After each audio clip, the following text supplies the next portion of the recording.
அனைவருக்கும் வணக்கம். தெய்வீக பலன்கள் சேனல் சார்பாக தங்களை அன்புடன் வரவேற்கிறோம். இன்று நம் காணொளியில் காண விரும்புவது அருள்மிகு ஸ்ரீ கோட்டை மாரியம்மன் சிறப்புகளை பற்றி இந்த காணொளியில் விரிவாக பார்க்கலாம். வாருங்கள் காணொளிக்கு செல்லலாம். மறக்காமல் ஒரு சப்ஸ்கிரைப் செய்யவும். இந்த கோவிலானது சேலம் மாவட்டத்தின் மைய பகுதியில் பழைய பேருந்து நிலையத்திற்கு மிக அருகில் அமைந்துள்ளது. சேலம் ரயில் சந்திப்பு நிலையத்திலிருந்து 8 கிலோமீட்டர் தொலைவிலும், புதிய பேருந்து நிலையத்திலிருந்து 4 கிலோமீட்டர் தொலைவிலும் இந்த கோவில் அமைந்துள்ளது.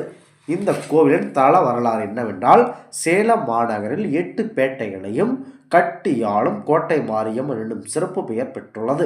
அம்மாப்பேட்டை, செவ்வாய்ப்பேட்டை, பொன்னம்மாப்பேட்டை, அன்னதானப்பட்டி, சஞ்சீவராயன்பேட்டை, குகை, கிச்சிப்பாளையம், குமாரசாமிப்பட்டி ஆகிய 8 பேட்டைகளையும் கட்டி ஆளுபவள் இவளே.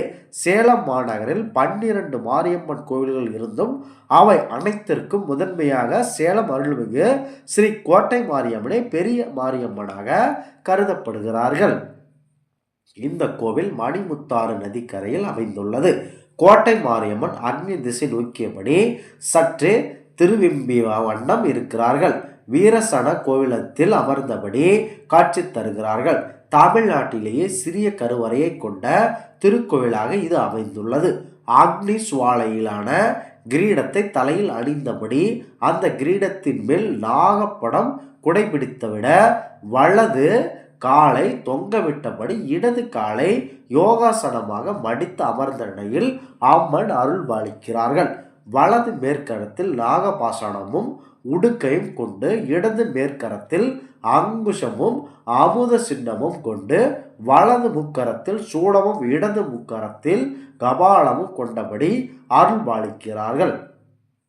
மற்ற கோயில்களில் அசுரனை காலால் பிடித்தபடி காணும் அம்மன் இங்கே தாமலை மலர் மீது பாதத்தை வைத்தபடி கருணை வடிவமான திருமுகத்துடன் காட்சி தருகிறார்கள். சன்னதி முன்னே இருபுறமும் துவார சக்திகள் உள்ளன. 5 நிலை ராஜகோபுரமும் அழகிய மணி மண்டபம் கொண்ட திருக்கோவிலில் உள்ளே வெளிப்பிரகார மண்டபம், கிளி மண்டபம், வசந்த மண்டபம் ஆகிய மண்டபங்கள் உள்ளன. பூவாக்கு கேட்டல் நிகழ்ச்சி சிறப்பாக இந்த கோட்டை மாரியம்மன் கோயில் வளாகத்தில் நடைபெறுகிறது. சேலம் அருள்மிகு ஸ்ரீ கோட்டை மாரியம்மன் திருக்கோவிலில் அம்மனின் அருள் கேட்டு பூ போட்டு கேட்டால் மிகவும் பிரசித்தி பெற்றது. சிவப்பு வெள்ளை பூக்களை பொட்டலங்களாக கட்டி அம்மன் திருவடியில் வைத்து வேண்டிய பின்னர் அவற்றில் ஒன்றை எடுத்து நினைத்த பூவை ஒன்று வந்துவிட்டால் அம்மன் திருவருள் கொடுத்து விட்டால் என எண்ணி காரியத்தை முடிக்கிறார்கள். இங்கு நேர்த்தி கடனாக நோய் காணும் மக்கள் அம்மனை வேண்டி புனித நீரை பெற்று தம் உடலில் தெளித்து நோய் நீங்க பெறுவதும், அதற்கு நேர்த்தி கடனாக பொம்மை உருவங்களை தலையில் வைத்தபடி 3 முறை கோவிலை வலம் வந்து பலிபீடத்தின் அருகில் வைத்து வணங்குவார்கள். கண் நோயினால் பாதிக்கப்பட்டவர்கள் அம்மனை வேண்டிக் கொண்டு கண்ணடக்கம் செய்து நேர்த்தி கண் செலுத்துவர். குறை நீங்க பெற்றவர் குங்குமம் வளர்ந்த உப்பை பலிபீடத்தின் மீது போட்டு நீர் ஊற்றி வழிபடுவார்கள். வேண்டுதல் நிறைவேறிய பக்தர்கள் ஆடி உற்சவத்தில் உருளுத்தண்டம் அங்க பிரதட்சணம் போடுவது இந்த கோவில் சிறப்பு அம்சமாகும். இந்த கோவில் திருவிழாக்களாக ஆடி மாதத்தில் 22 நாட்கள் நடைபெறுகிறது. மேலும் பூச்சாட்டு விழா சேலத்தில் உள்ள 8 பேட்டைகளிலும் மிக சிறப்பாக கொண்டாடப்படுகிறது. ஏனைய 7 மாரியம்மன் கோவில்களுக்கும் இங்கிருந்தே பூக்கள் எடுத்து செல்லப்பட்டு அங்கு பூச்சாட்டு நடைபெறுவது குறிப்பிடத்தக்கதாகும். இந்த கோவில் நடை திறந்திருக்கும் நேரம் காலை 6 மணி முதல் பகல் 2 மணி வரை, மாலை 4 மணி முதல் இரவு 9 மணி வரை, உச்சிகால பூஜை பகல் 12:30 மணிக்கு இந்த கோவில் நடை திறந்திருக்கும். இங்கே தங்கரதம் பக்தர்கள் தங்கள் வேண்டுதல் நிறைவேற்றும் பொருட்டு வழிபாட்டு கட்டணம் ரூபாய் 1500 செலுத்தி தங்கரதம் இழுத்து வழிபட்டு வருகிறார்கள். அன்னதானம் இந்த கோவிலில் மாண்புமிகு ஸ்ரீ முதலமைச்சர் அவரின் அன்னதான திட்டம் மூலம் தினமும் 150 நபர்களுக்கு சாதம், பொரியல், சாம்பார், ரசம், மோர், ஊறுகாயுடன் அன்னதானம் வழங்கப்படுகிறது.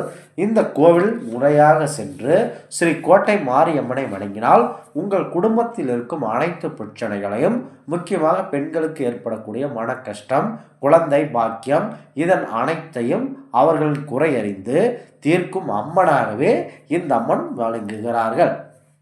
அனைத்தும் மிகப்பெரிய சேலம் மாநகரத்தின் மிகப்பெரிய அம்மனாக ஸ்ரீ கோட்டை மாரியம்மனாக அனைத்து பக்தர்களுக்கும் அருள் பாலித்து வருகிறார்கள். வாய்ப்பு கிடைத்தால் இந்த கோவிலுக்கு ஒரு முறை நீங்கள் சென்று வார்கள். நாங்கள் மேலே குறிப்பிட்டுள்ள இந்த பரிகார முறைகளை செய்து உங்கள் வாழ்க்கையில் வெற்றி பெறுமாறு எங்கள் தெய்வீக பலன்கள் சேனல் சார்பாக கேட்டுக்கொள்கிறோம். மீண்டும் ஒரு நல்லதொரு காணொளியில் உங்களை சந்திக்கிறோம். நன்றி, வணக்கம்.